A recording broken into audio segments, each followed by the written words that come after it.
आप्पी आमची कलेक्टर 5 जूनच्या भागात. आजचा भाग अतिशय जबरदस्त असणार आहे. अमोल म्हणतो, मा किती सुंदर फ्लावर आहे, कोणी पाठवले? अरे ते एक काम होतं ना, एका ऑफिसमधून आले. म्हणजे चांगलं चालू आहे तुझं काम. तू नाश्ता केला का? आता जरा वेळ खेळ. मा तुला आवडले का फ्लावर? मोना म्हणते, लईच बोलतो फ्लावरबद्दल. कारण ते माणसं छान आहे ना. हो का नाही मा? हो. काय हो वंश, अमोलला माहिती होतं का फ्लावर येणार म्हणून? काय माहिती बोलती मोना. अगं त्याला छान वाटलं म्हणून बोलला तो. आणि असं एकदम का पाठवलं फ्लावर अर्जुन दादांनी? मला नाही माहिती. नाही म्हणजे स्वारी लिहिलं म्हणजे काहीतरी झालं असेल ना. अगं काहीच नाही झालं. पण वंश, तुम्हीच विचार करा. त्यांचा साखरपुडा झाला आणि तुम्ही दोघं जवळ येता हे बरं नाही वाटत. ए मोना, मर्यादा सांभाळून बोल तू. स्वारी, पण बरंच आहे. तुम्ही दोघं जवळ येता. तुम्ही हे कशावरून ठरवते तू? आम्ही जवळ येतो ते ते फ्लावर्स ते. मोना ऐक ना, तू नको यामध्ये पडू. मी बोलते काय बोलायचं ते अर्जुन दादाशी. हां, मग हे त्यांनीच पाठवलं ना. त्यालाच माहिती असेल त्यांनी का पाठवलं ते. आता त्यांनी फुलं पाठवली म्हणजे नक्कीच त्यांच्या मनात काहीतरी असणार. जे करायचं ते सोडून सगळं उलट झालं. आर्या घरात फ्लावर्स आणून ठेवते. रुपाली म्हणते, आर्या तू आणि भाऊजी एकत्र काम करताना असं नाही आहे. ते कामावर डिपेंड असतं. शक्यतो तुम्ही कामावर एकत्र असाल याची काळजी घे. असं का म्हणता तुम्ही? त्या पर्णाचे लक्षण ठीक नाही वाटत मला. तुमचा साखरपुडा झाल्यापासून पार बिथरली ती. हे अर्जुनला कळायला हवं ना. एवढं कळत असतं तर ही वेळच आली नसती. तू भाऊजीला आणि अपर्णाला एकत्र भेट देऊ नको. आर्या तू अजिबात घाबरू नको.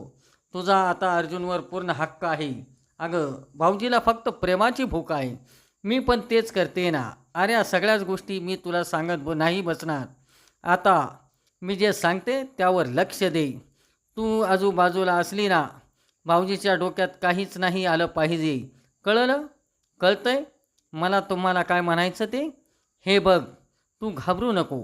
आम्ही आहोत तुझ्याबरोबर. म्हणजे मी हे मामाजी. आणि नाश्ता बनवायला तू घरी येते ना, ते खरंच खूप आवडतं मला. तू पाहिजे तेव्हा येत जा. अगदी हक्काने ये. काय? हो. बरं निघू मी? रुपाली म्हणते, ही अपर्णा असं का वागती ते शोधून काढलं पाहिजे. काही झालं तरी भाऊजींच्या मनात तिच्याविषयी जागा ते थांबवलं पाहिजे. रुपाली मोनाला फोन लावते आणि म्हणते, या नेहमीच्या ठिकाणी भेटायला महत्त्वाचं काम आहे. दुसरीकडे आर्या आणि अर्जुन गाडीमधून येतात. आर्या म्हणते, अर्जुन आपण काय खायचं? इडली का बनमस का? तू ठरव ना. या आप्पीने फूल का पाठवले असतील? तू अजून ते घेऊन बसला का? तू सतत तिचाच विचार करतो बघ. तसं नाही आर्या, ती मुद्दाम करते हे क्लिअर आहे ना. आधी तुला डिवोर्स पेपर पाठवले, आता हे फुल पाठवले. मला कळना हे काय चाललंय ते. तुला कळतंय पण तू कळून नाही घ्यायचं.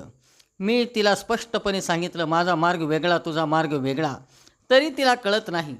तिने तुला डिवोर्स पेपर पाठवला ना, तो फक्त तुला डिवचण्यासाठी. जे करून तू तिच्याकडे परत जाशील नाही अशी नाही ती. जाऊ दे, मी काय तुला सांगत बसते. तुला काही ऐकून घ्यायचं नाही माझं. आर्या तू प्लीज चिडू नको माझ्यावर. मला हे संपवायचं सारं कसं? मला आजचा दिवस दे, मी बघतो. अर्जुन अपर्णा मॅडम खूप हुशार आहे. त्या तुला दरवेळी बोलावून घेतात आणि तू जातो भेटायला. जाऊ दे, सारं सोड. अर्जुन तू मला शरीराने नाही मनापासून माझ्यासोबत हवा आहे. तुला आजचा दिवस देते, फक्त आजचा दिवस. अर्जुन म्हणतो, आप्पे तू हे काय करती आणि का करती? तुझ्या डोक्यात चाललं तरी काय हे जाणून घेतलंच पाहिजे. इकडे अपर्णा आपल्या ऑफिसमध्ये येते. लगेच गायतोंडे तेथे येतात आणि म्हणतो, मॅडम आज तुमच्या 2 महत्त्वाच्या मीटिंग आहे आणि सेक्रेटरी साहेबांचा फोन आला होता. काय म्हणाले ते?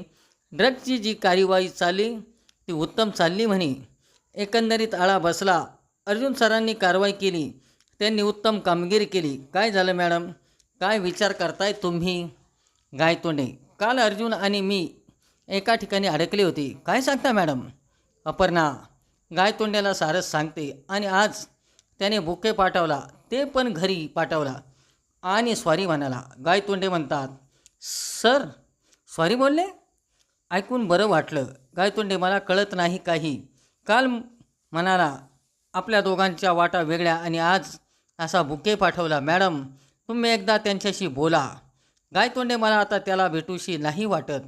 साखरपुडा झाला त्याचा आता. मला आता असं वाटतं माझ्यामुळे त्याला कोणतीच अडचण येऊ नये. तो आला की कळवा, मी बोलते. रुपाली आणि मोनांची भेट होते. दोघे एकाच वेळेस म्हणतात, आज घरी फुले आले. मोना म्हणते अर्जुन दादा आणि रुपाली म्हणते अपर्णा आणि. एक मिनिट. म्हणजे तुला असं म्हणायचं का भाऊजींनी अपर्णाला फुलं पाठवले? हे कसं शक्य आहे?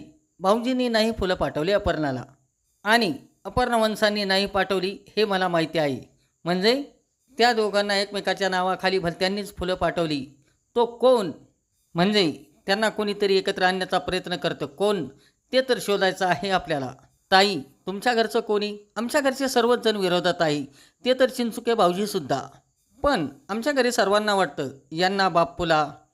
पण यांनी केलं असतं तर मला माहीत झालं असतं. त्या दोघांना एकत्र आणण्यात फायदा कोणाचा आहे काय माहिती.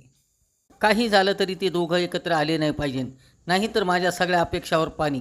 मी काय म्हणते, तू तुझ्या घरात बारीक लक्ष ठेव, मी माझ्या घरात बारीक लक्ष ठेवते. मला काही कळलं तर मी लगेच तुम्हाला फोन करते. गायतोंडे म्हणतात, मॅडम अर्जुन सर आलेत. हो, पाठवा त्यांना आत. लगेच दोघे एकमेकाला म्हणतात, काय चाललं तुझं? अर्जुन म्हणतो, आप्पे तुझं काय चाललं? अपर्णा म्हणते, तुझं काय चाललं अर्जुन? स्वराच्या उलट्या बोंबा. एक मिनिट. अपर्णा म्हणते, हे कलेक्टर ऑफिस आहे आणि मी कलेक्टर आहे. अर्जुन म्हणतो, मग तू फुलं कशाला पाठवले? हे मी तुला विचारायला पाहिजे, तू बी मला फुलं कशाला पाठवले? तुझ्या नावाने माझ्या घरी फुलं आले. सॉरी अर्जुन कदम. काय, तू नाही पाठवले फुलं? नाही. अर्जुन, तू किती चिडतोय? आप्पे, तुला चेष्टा वाटते काही? ते शोधलं पाहिजे आता. तुला नाही काही फरक पडत. साखरपुडा झाला माझा, विसरली का तू? नाही विसरले मी. अर्जुन, तू असं कसं म्हणतो तुला काही फरक पडत नाही? तुझ्या नावाने जर मला फुलं आले तर मी काहीतरी विचार करणार ना. लगेच तिथे एक कुरिअरवाला येतो आणि म्हणतो, अपर्णा मॅडमचं कॅबिन. अपर्णा मॅडम येतात आणि ते कुरिअर घेतात. कुरिअरवालेकडून घेतलेला बॉक्स अपर्णा उघडते आणि त्यातमध्ये बघते तर मोतीचं सामान असतं. मॅडम, तुम्ही खूप गोड आहात. तुम्हाला म्हटलं होतं ड्रगवरची कारवाई थांबवा, पण तुम्ही थांबवली नाही. तुम्ही जर ड्रगची कारवाई थांबवली नाही तर तुम्हाला आयुष्यातून उठवावे लागेल. अर्जुन, हे काय आहे सगळं? सरळ सरळ धमकी आहे. त्या कुरिअरवाल्या थांबवायला पाहिजे. तू थांब इथं, मी त्याला जाऊन पकडते. मला अमोलची काळजी वाटते. पण कोणी पाठवलं होतं त्याचा छडा लागला का? कुरिअर कंपनीला फोन करतो मी. अशी माणसं काहीही करू शकतात. आपण एक काम करू, जरा सिक्युरिटी वाढू. इथे पण माणसं वाढू आणि आपल्या घराच्या बाहेर पण माणसं वाढू. आपण अलर्ट राहिलं पाहिजे आणि काळजी घेतली पाहिजे. तुझ्या गाड्याची सिक्युरिटी वाढवली पाहिजे. आपण काही दिवस कारवाई थांबवूया. काय तोंडे नाही, आपण जर कारवाई थांबवली त्याला वाटेल आपण घाबरलो. मग आपण शहरात कायदा आणि सुव्यवस्था कशी ठेवणार आहोत? बरोबर आहे. जर आपण घाबरलो नाही तर तो बिथरेल, नक्की काहीतरी चूक करेल. दुसरीकडे अमोल चित्र काढून बापूला दाखवतो. बापू म्हणतात, छान चित्र काढलं की. अमोल म्हणतो, हे कोण आहे? तुझी अप्पूमा आणि हे बाबा. चित्र भारी आहे खरं, पण या चित्राचं काय करणार तुम्ही छोटे सरकार? लगेच तेथे अपर्णा येते. दिप्या दिसत नाही, कुठे आहे ग? अहो, ते काम आहे म्हणून बाहेर गेलेत, येतील की. एकटा गेलाय का कोणी सोबत आहे? नाही. असं का विचारता तुम्ही? एक काम कर, फोन कर त्याला म्हणावा आधी घरी ये. अहो, पण असं झालंय तरी काय? अगं, तू नको जास्त प्रश्न करू. त्याला म्हणा आहे ते तसं घरी ये. लगेच अमोल म्हणतो, मी तुझं आणि बाबाचं एकत्र चित्र काढलंय. कसं आहे? छान काढलं बाळा. काय झालं तुला? मी चित्र काढलं ते आवडलं नाही का तुला? मला आवडलं की. मी म्हणाले की छान काढलंय म्हणून.